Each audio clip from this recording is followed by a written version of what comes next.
Hello everyone, আসসালামু আলাইকুম। আজকে দোকান দিলাম যে কদুর কদু বিক্রি করার জন্য বসে আছি। দেখেন এখানে এক বল কদু। তো কদু নিয়ে বসে আছি কাস্টমারের অপেক্ষায়। আমি বিক্রেতা কাস্টমারের অপেক্ষায় আছি। তো এটি হলো আমাদের ব্রাহ্মণবাড়িয়া জেলার বাঞ্ছারামপুর থানা মায়ারামপুর গ্রামের কদু। কদুটি দেখতে খুবই সুন্দর।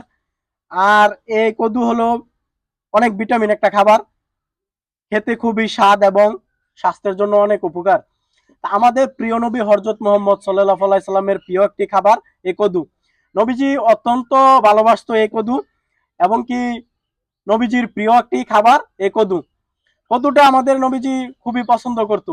নবীজির প্রিয় একটা খাবার কদু। তো আমি নিয়ে বসে আছি কাস্টমারের অপেক্ষায় বিক্রি করার জন্য এক বল কদু, আমাদের ব্রাহ্মণবাড়িয়া জেলার কদু। তো নিয়ে বসে আছি, কাস্টমার আসবে, আমি বিক্রি করব।